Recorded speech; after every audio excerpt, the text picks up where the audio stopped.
Good evening. My name is Byrne. I've collected paper ephemera, illustrated first day and souvenir postal covers and small collectibles for many years, and one of my interests is the Irish aviator James Fitzmaurice and a flight of the Bremen in 1928. I collect contemporary material from the 1920s and 30s and commemorative material from later years. This is my tribute to James Fitzmaurice archive as it currently stands, comprising 114 pages with 180 individual items. Tonight we will take a look at just some of the items, focusing on material from the time of the flight, 93 years ago today. The Bremen flew from Baldonnel to Greenly Island on the 12th and 13th of April 1928. When the crew eventually reached New York, they were feted as heroes. On the right is a postcard produced in America in their honour. The reverse of the card, at the bottom, conveys the excitement in New York City when the aviators arrived. Harry, the author, writing to Dick in Germany, says, "Here is a very good picture of the aviators. I have been in the lower part of the city near City Hall and was participating in the welcome reception. It was so great, hard to describe. There is only one city in the world where such gorgeous events can happen. New York. The city spent $65,000 for the reception, with 10,000 soldiers, music and thousands of policemen. The crowd was awful and the ambulances were very busy." 3 musical pieces were written in 1928 to commemorate the flight. I currently have 2 of them. They landed over here from over there by Kennedy and O'Donovan, Shapiro, Bernstein and Co., New York, and Skybirds by August Joseph Cole, an uncle of Herman Cole, the Bremen pilot, Jack Mills Inc., New York. Of course, a 4th piece, The Impossible Dream by Martin Tourish, performed by members of Music Generation Laois Trad Orchestra, is being launched here tonight, and I hope to add that score to my collection in due course. 8 receptions were held in New York in their honour, and 2 more on the Columbus, the ship on which they returned to Europe. These are 2 banquet programmes from New York. From the Mayor's Banquet on the 26th of April on the right, signed by the 3 aviators, and a membership luncheon hosted by the Advertising Club on the 4th of May on the left. Collector's cards were invented in 1879, and by the second decade of the 20th century they were very popular with both children and adults. On the right are examples of some cigarette cards and other collector's cards produced in Europe in the years following the flight. On the left are some of the celluloid pins produced, mostly by Whitehead and Hogue in New Jersey. Pins can be found with American, German and Irish flags, and occasionally with small pewter aeroplanes attached.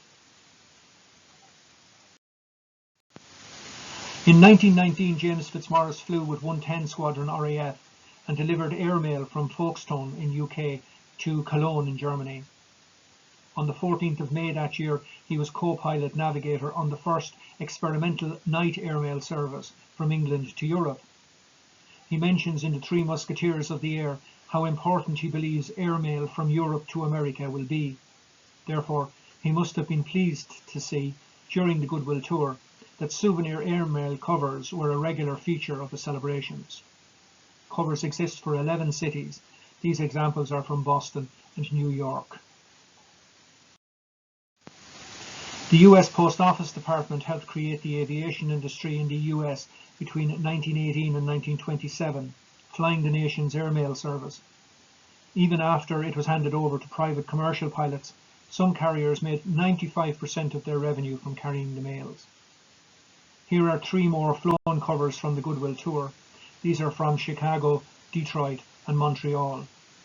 Covers also exist from Philadelphia, Cleveland, Milwaukee, St. Louis, Albany and Quebec. By airmail to Europe. This souvenir postcard, one version in English and one in German, was produced for the visit to Milwaukee the most German city in America, on the 13th-14th of May. Quite a few of them were sent by airmail to Europe. But while airmail was standard service in America since 1918, airmail to Europe by Graf Zeppelin didn't begin until September 1928, and regular transatlantic airmail services by aeroplane had to wait another decade, until 1939. At the time, airmail meant that some part of the route was by air, and this could have been the original flight from Milwaukee to New York, and, or, as in the case of the bottom card, within Europe. European airmail services had existed since 1915, and this card has a German airmail cachet in red. The aviators returned to Europe on the Columbus and arrived in Bremerhaven on the 18th of June. The card on the left shows the scene of their arrival, with U-12 Flamingos doing an overhead flypast in their honour. I don't usually collect photographs, but I couldn't pass up on these original snapshots, taken in Bremen the same day. The images show the streets of the city decked in the colours of Germany, the US and Ireland, and one photo shows the flamingos that flew over the Columbus as she docked in Bremerhaven.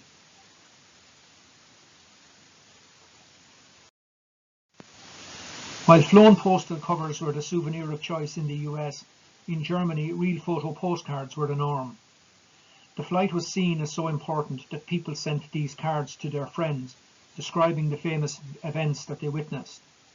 Here are 3 postcards sold during the flyer's visit to Berlin and Munich on the left, and 2 cards on the right for general distribution, the lower card possibly dating to the late 1930s.